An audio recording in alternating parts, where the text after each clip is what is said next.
Yes, indeed. Isn't that marvellous? And all on a grant of less than £5,000. Now, on Coronation Street, do you miss Bet? Yes!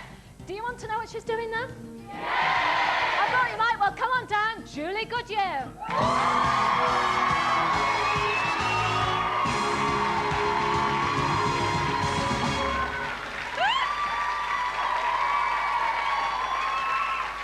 Careful what you do with that, won't you? And you are? Allow me to introduce myself. My name is Mrs. Twankey. And a more poor and penniless woman you've never set eyes on. Shall I tell you why? Oh, why? I've never won the lottery! How sad! How sad! That is an outfit. Thank you, Carol. It really is. Thank you. Now then, where are you in Panto? In Liverpool. Yep. We open on the 22nd of December Yep. at the Royal Court. Excellent. In Aladdin, of course. Is he a good boy? He's a wonderful boy. He's a good, Excellent. sometimes. Excellent. Now then, I've tried to impress you with my Bet earrings tonight, but what do you think? Not a lot, Carol. No, you don't Not think a so? lot. No. No? You can do better than that. Can you do a bet for me? Just tell me what you think Oh, of these. love. Love, no. Oh, no. no.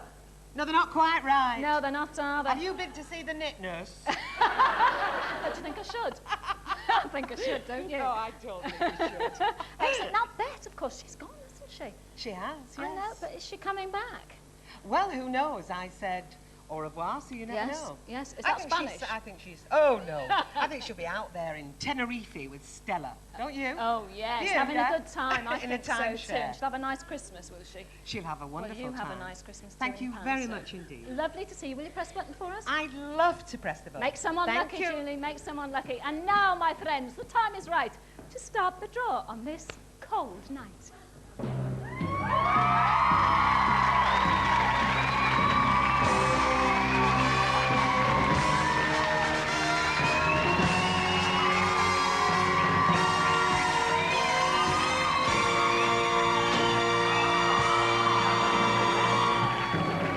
This is it, National Lottery Draw number 201, and it's live on BBC One and Radio 5 Live. At 4 minutes to 9 on Wednesday, the 26th of November. Drawmaster John Willen, please start up Arthur. Incidentally, you may not have won in any of our 3rd anniversary super draws, but the good causes did well to the tune of £49 million. Arthur's whirring round like a good one, so let's release those midweek balls.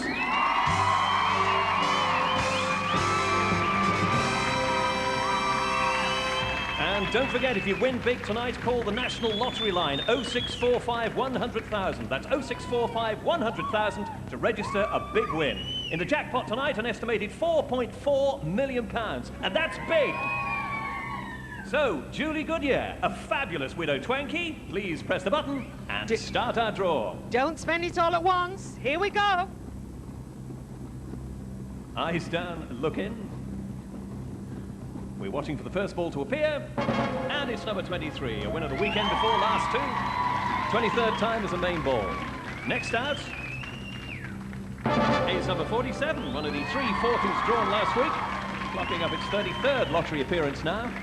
Third to be drawn tonight is number 24, that was here with Anthea Turner on Saturday as well, 26th outing in the National Lottery. Fourth to be drawn, 19. Second ball out 8 Saturdays back, still one of the quieter blue balls, 23rd lottery appearance. Next is number 11.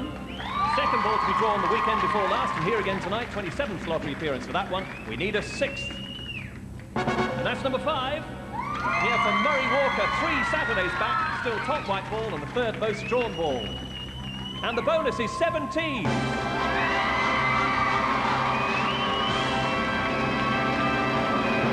Tonight's lottery numbers again, this time in ascending numerical order. 5, 11, 19, 23, 24, and 47. The midweek bonus is 17. Thank you very much to Julie and to Brian. Carol Smiley is back next week, and on Saturday it'll be nice to see Bruce Forsyth, to see him nice. I'll see you soon. Bye-bye for now. Bye-bye.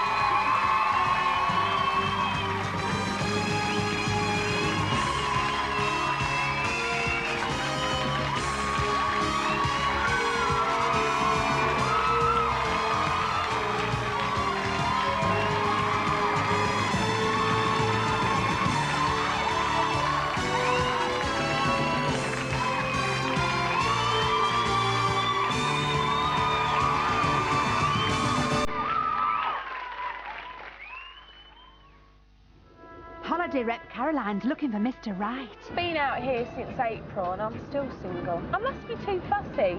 Does hunky Mr. Airtoes fancy her? I've put on about 1.5 stone. It's now or never.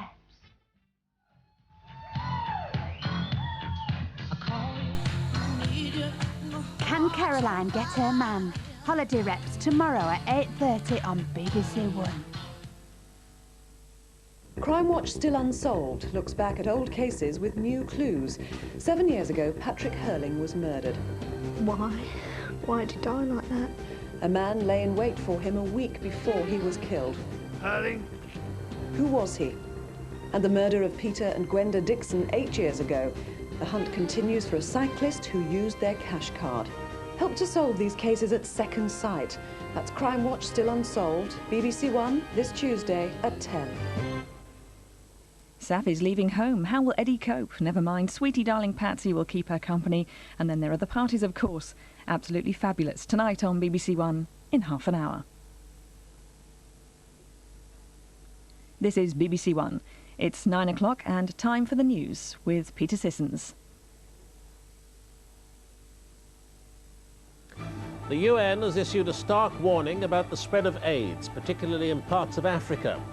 There, the epidemic is outstripping all predictions and the number of deaths is set to rise sharply. People under 18 years of age could be banned from buying cigarettes. And after 30 years, fans of the Ford Escort prepare to shed a tear.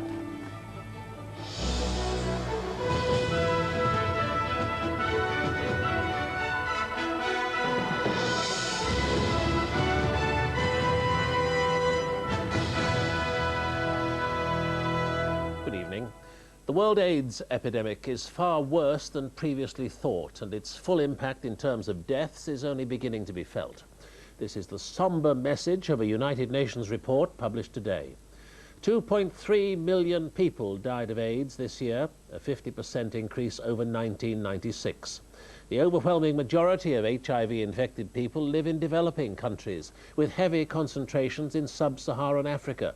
But in America and Western Europe, the first falls are beginning to show because of the impact of new drugs.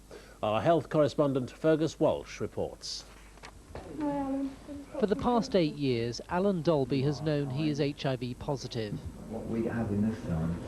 He hasn't developed AIDS, but in recent months has spent more and more time in the Chelsea and Westminster Hospital with recurrent illnesses. Gay men make up about 60% of new HIV cases in the UK. But today's report shows the incidence of AIDS in the developed world is at last declining. But Alan says he's worried that the safer sex message may not be getting through to the younger generation. I've met younger gay men in the last 2 or 3 months who actually believe that it's only people over 35 who die from it, so they're not at risk. So they're going about as though nothing is happening. But arrogance of youth, very dangerous arrogance. 90%. But the United Nations says that in the developing world, AIDS is increasing faster than ever. 30 million men, women and children worldwide are infected with HIV, and the UN believes that this will grow to 40 million in the next 3 years. Of particular concern is the huge number of children infected. Every year, nearly 600,000 children are born with HIV infection because their mother is HIV positive. In other words, they start life with HIV. It's not a surprise that AIDS is wiping out all the gains in child survival that we've had seen in Africa. There is now a danger that has become a threat to us all. In the 80s, concern about an AIDS epidemic in the UK prompted a mass government publicity campaign, which helped raise public awareness. In fact, there's always been great uncertainty over predicting how many new cases of HIV infection might occur. Even by 1989, an optimistic prediction by the Institute of Actuaries said the numbers would rise rapidly to about 12,000 new cases per year in the UK by the mid-1990s before tailing off. But the number of reported new infections has remained steady at just above 2,000 per year. In particular, the impact on AIDS charities say several factors have helped contain the epidemic here. Firstly, the impact of prevention campaigns, particularly for gay men. Secondly, the availability of needles and syringes for injecting drug users really stopped the epidemic within that community. And thirdly, the general mass media campaign, which informed all of us about the risks of HIV infection.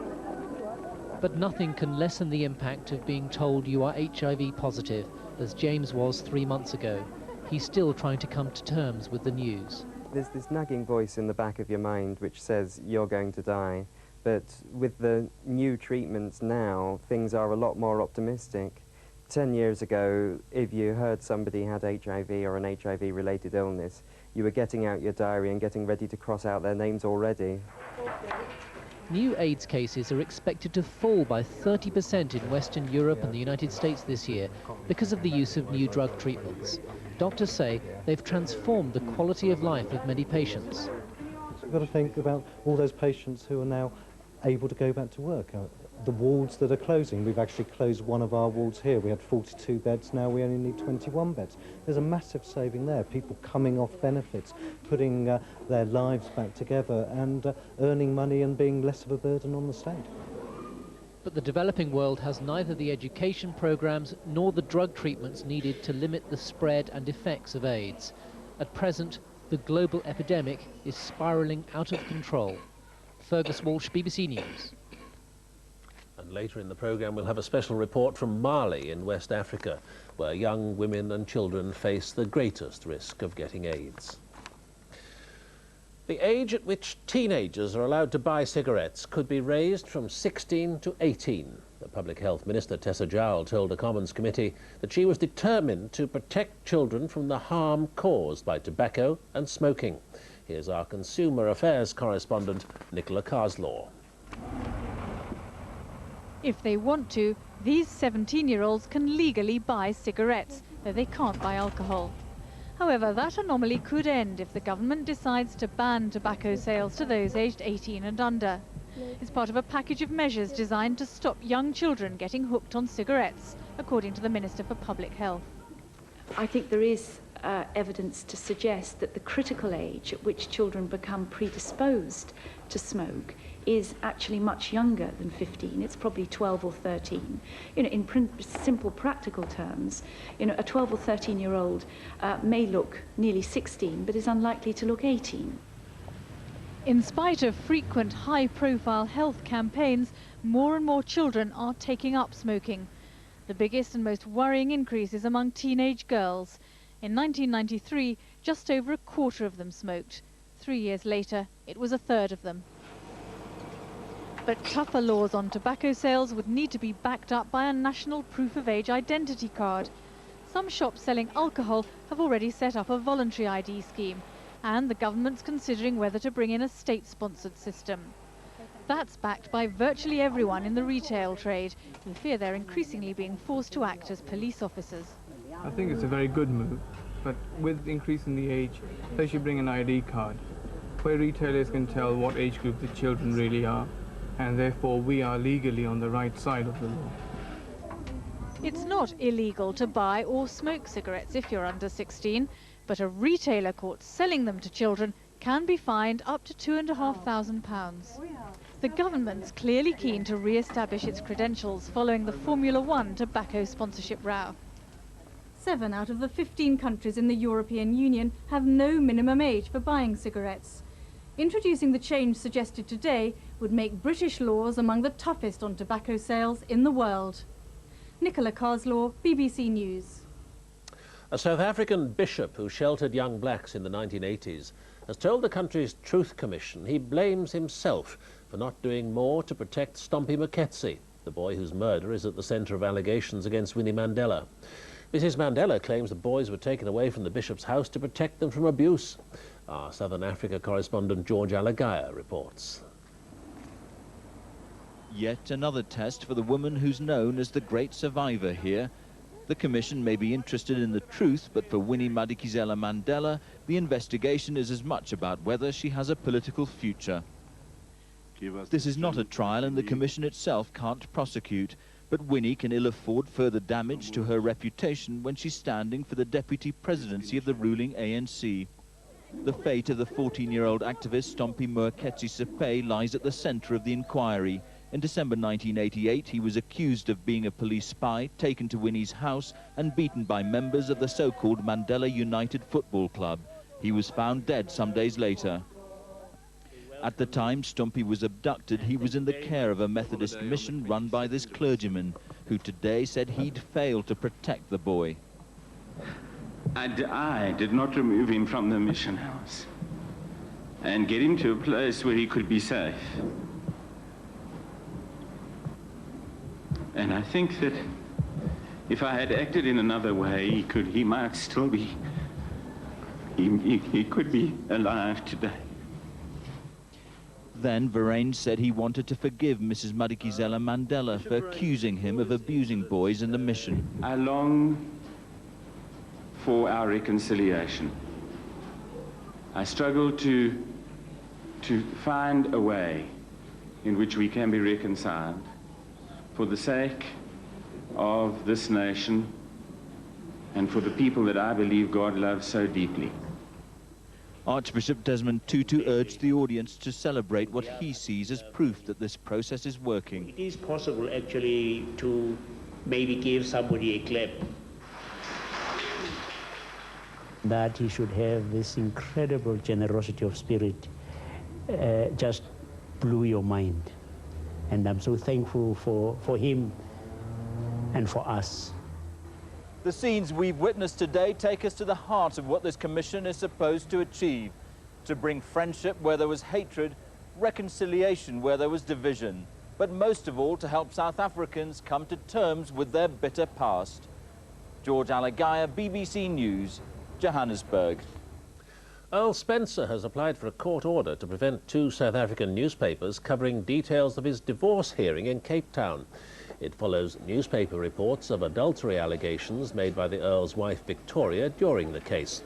The Earl's lawyers said today he could not meet his wife's £3.75 million divorce claim, as much of his wealth was in family trusts. The Social Security Secretary, Harriet Harman, today insisted that new after-school childcare clubs will not be used to force single parents back to work.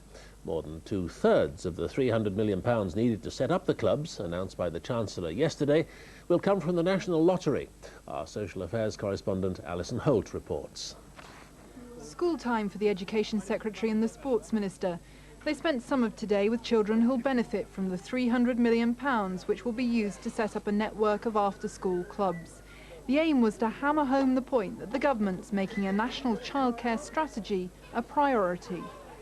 And that's what we've promised to do. But it was the job of the Social Security Secretary to give details of how it'll work to a much tougher audience, lone parents.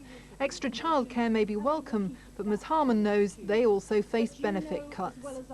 On average, lone mothers in work are £50 a week better off in work than they could ever be on benefit. And that's why they've been asking for help and support in childcare to get back into work, particularly once the youngest child has started school.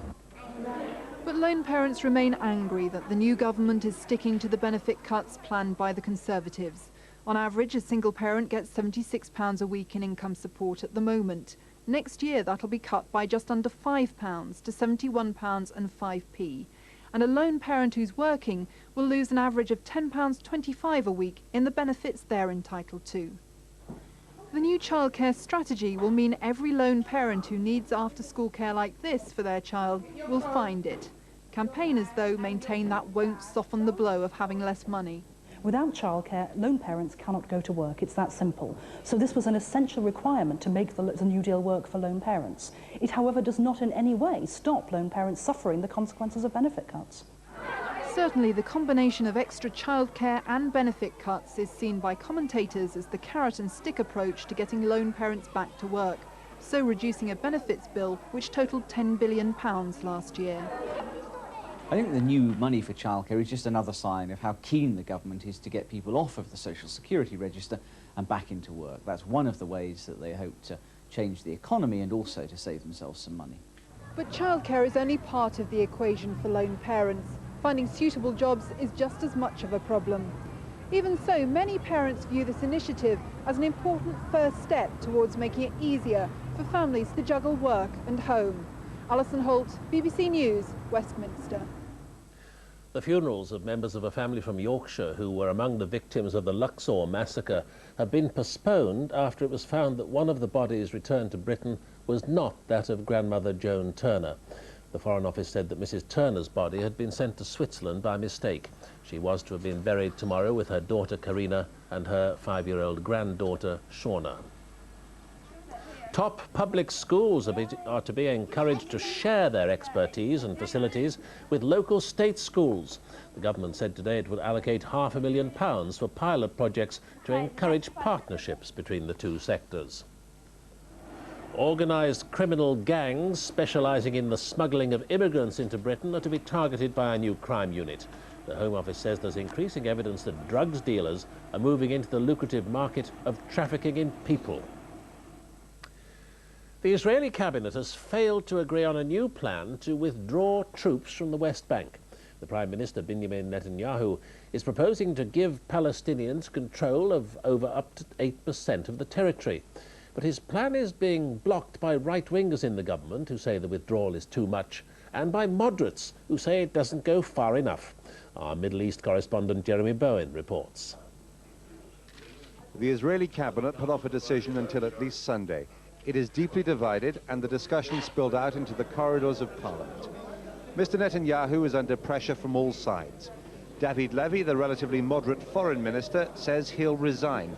The Prime Minister can't show he's serious about making peace.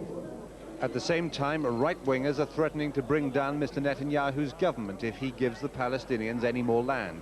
They think that would make him no better than his Labour predecessors. This is not why the people in Israel voted out Peres and voted him in. So if he is fulfilling Peres' policies, before he does it, he has to go back to the people. And President Clinton has been putting Mr. Netanyahu under pressure, as he welcomed the widow of Yitzhak Rabin as well as Shimon Peres to Washington and told Mr. Netanyahu again that he didn't have time to see him. An embarrassed Netanyahu has told his embassy to stop asking for a meeting. Washington has told Israel it has to go much further towards Yasser Arafat. He says he's still waiting for details of the latest Israeli proposals, but his aides have already said they don't go far enough. On the West Bank, workers in this glass factory shared the cynicism and anger that is common among Palestinians. And the local cafe owner said Mr. Netanyahu was just playing games, maneuvering, he said, to stay in power. This is about the tightest corner that Mr. Netanyahu has been in. He cannot simultaneously satisfy his domestic critics, the Americans and the Palestinians. The best bet is that he finds a way of placating the Israeli right and the Clinton administration, which means that relations with the Palestinians will stay in their current state of deep and dangerous crisis.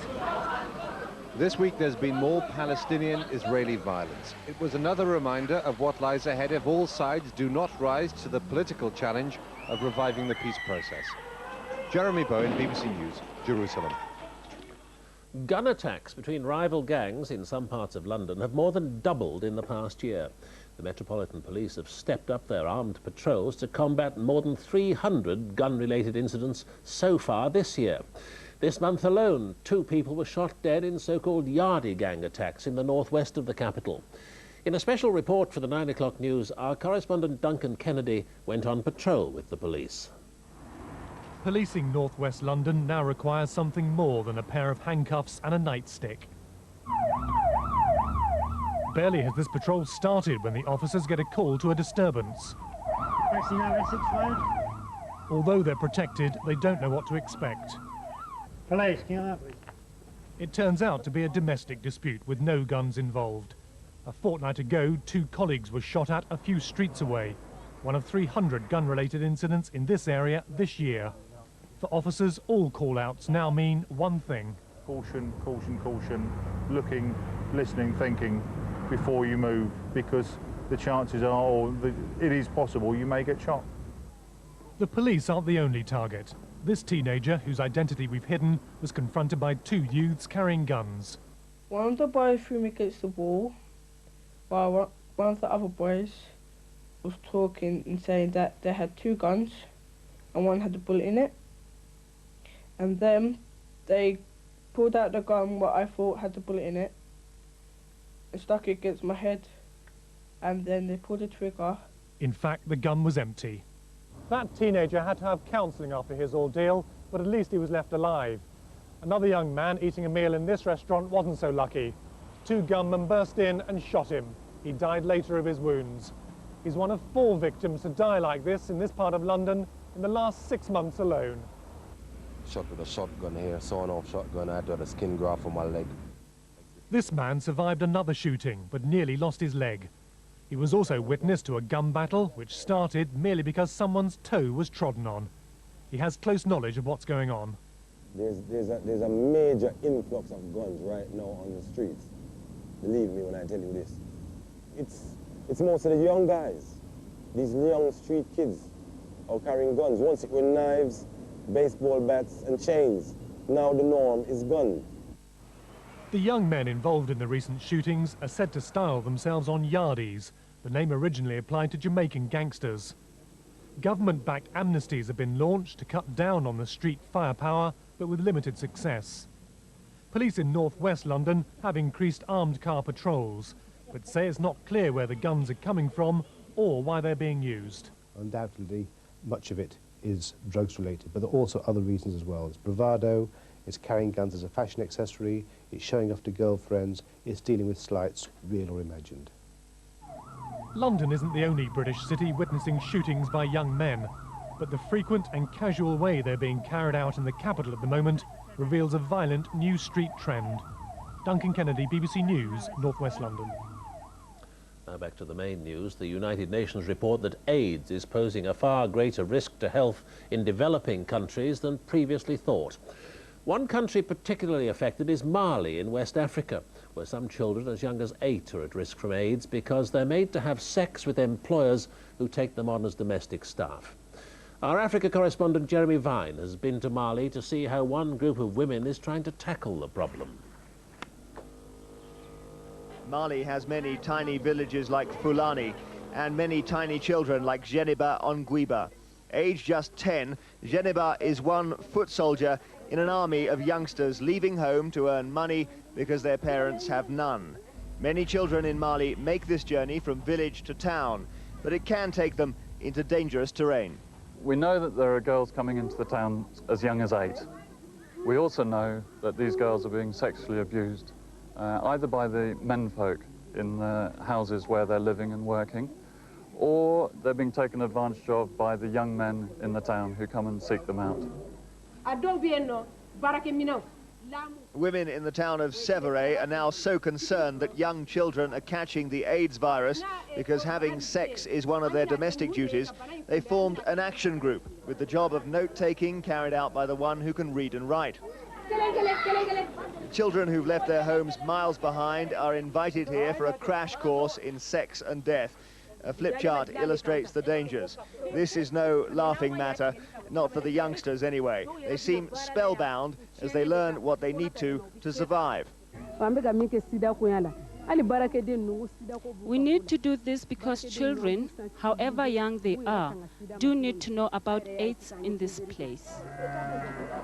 And a late-night visit to one home showed just how vulnerable domestic workers here can be.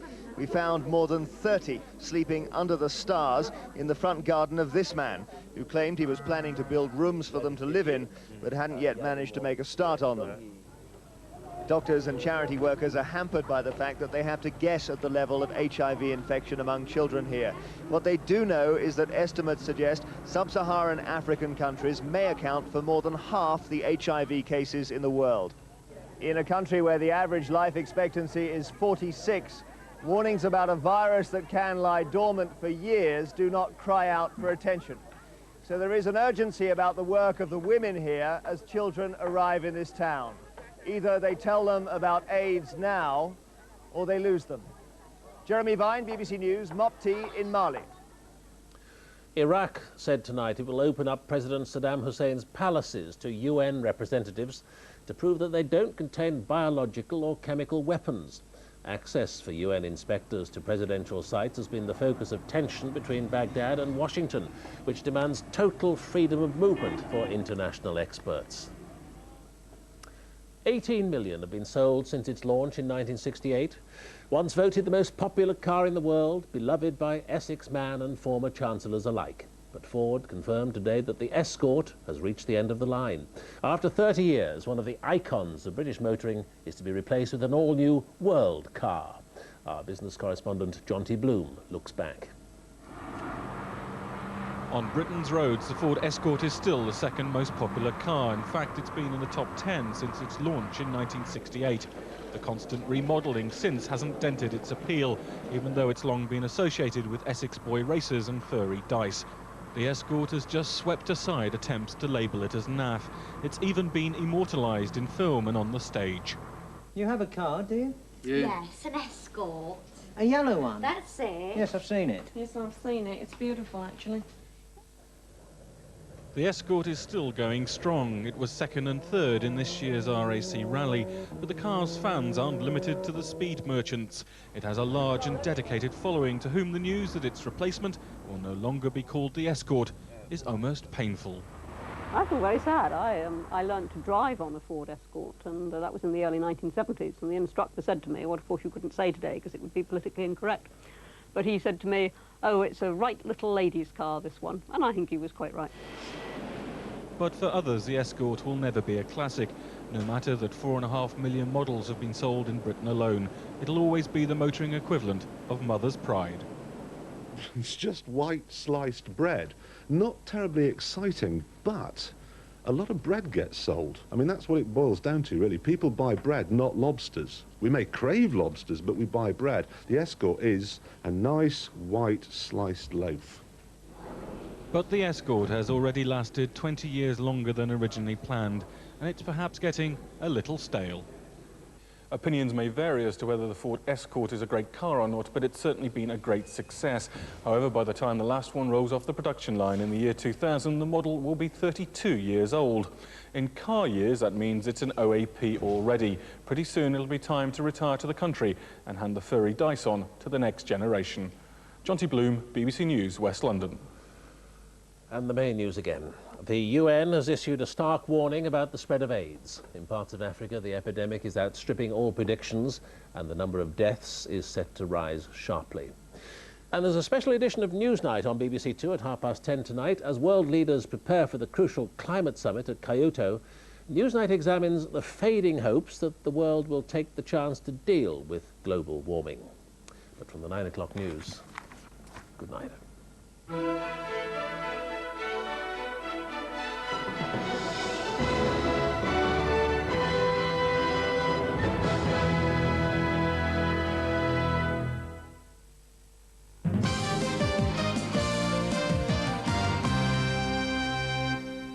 Good evening. The main stories from Look North tonight. The funerals of 3 generations of a Yorkshire family killed in last week's Egyptian massacre have had to be postponed. The body of one of the victims, Joan Turner from Halifax, has been sent by mistake to Switzerland. The funeral of the 3 members of the Turner family should have been taking place at their local parish church tomorrow.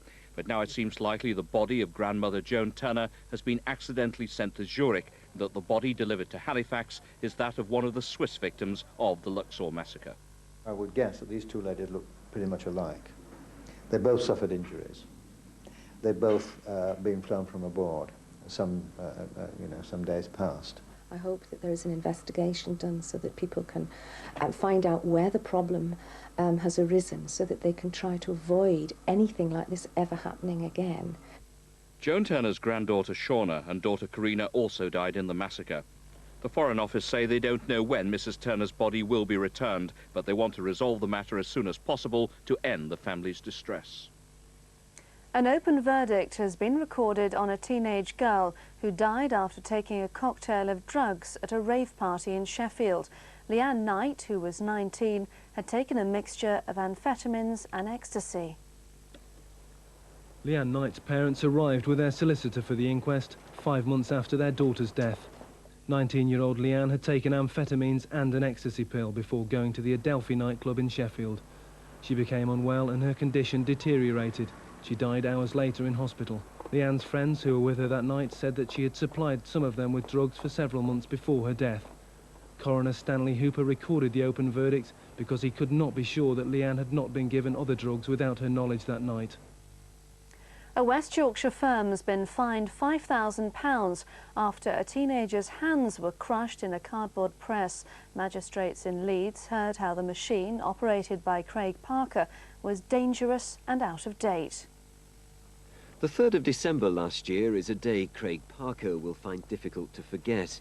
An accident at work was to end with devastating consequences and change the rest of his life. While operating what's now been recognised as a dangerous machine, Craig's arms and hands were badly crushed, leaving him with severe physical injuries. At Leeds Magistrates Court this morning, his former employer, Corrugated Cases of Kirkstall Road, admitted breaching safety regulations and was fined more than £5,000. Can't do now, basically around the house. Buttons on my shirt, I have to have all my laces tied for me. So it's changed my life quite a lot, actually. Ian Holt, the owner of Corrugated Cases, now faces a civil claim for compensation brought by Craig Parker, who could still require several years of reconstructive surgery. That's all for now. Look North is back tomorrow evening at 6:30. Good night.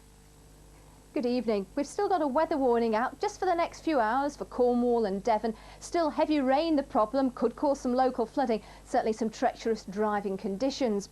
Throughout the day we've seen this line of rain slow moving here, extending up through to Northern Ireland, though here the heaviest of the rain looks like it's easing. We've also seen the rain coming off the North Sea and towards eastern Scotland. That'll keep going. And there's some rain now arriving from the south over much of Wales and England. In fact, many central and eastern areas will keep some rain and drizzle throughout the night. Perhaps in some western areas, particularly down in the southwest, that rain fizzling out later in the night and perhaps in its wake leaving some mist and fog patches. But it isn't going to be a cold night by any stretch of the imagination. Temperatures at the lowest in Scotland about 4 or 5. It has felt cold during the day because of this southeast wind recently, but here too there's a change afoot as we start to see more of a lighter south to southwesterly, mainly in the south of the country, where tomorrow it looks like it'll feel quite a bit milder, with temperatures up to 11 or 12 Celsius into the 50s Fahrenheit. It will start off grey and gloomy in many areas though. It looks like there'll be a lot of cloud around. Mostly the drizzle and rain will hold all day in parts of eastern Scotland and probably northeast England too. But in other areas, we'll slowly see that drizzly weather beginning to edge away, and chances are we'll see the weather becoming drier and even a little brighter, perhaps with the odd spell of sunshine just managing to struggle through. Although the next area of rain isn't too far away, and by the end of the day, Northern Ireland, far west of Cornwall and in towards Pembrokeshire as well, we're probably picking up the next area of wet weather. This weather front moving across then, but a change after that as a weather front sinks southwards across the country, promising some colder weather perhaps, I think, for the weekend. Not so for Friday, still a lot of cloud and some rain moving east, followed by sunshine and showers. There could still be showers on Saturday in the southwest, but an area of cloud heading southwards, bringing the colder weather and some showers, which could turn wintry in the north, perhaps some snow over the hills in Scotland. Well, now here's an update on tonight's National Lottery draw. The 6 winning numbers are confirmed as 5, 11, 19, 23, 24 and 47, and the bonus number is 17. Early indications show that there are 11 jackpot winners, each winning just over £350,000. Thursday nights on BBC One. Why do we have to watch this? Because it's a classic. And welcome to They Think It's All Over. Who's he? He's quite sexy. Let's go out. Too late, we've already phoned for pizzas. Welcome to Clive Anderson All Talk. There are some interesting issues being addressed here. And worse than that, it was on Ginger Spice's knickers at the time. Do you sometimes think you watch too much TV? Do not adjust your set. Thursday nights on BBC One. It's part of a cultural heritage, this. In half an hour on BBC One, Mulder believes that a headless corpse has come back to life, a chilling tale in this week's Emmy Award-winning episode of The X-Files.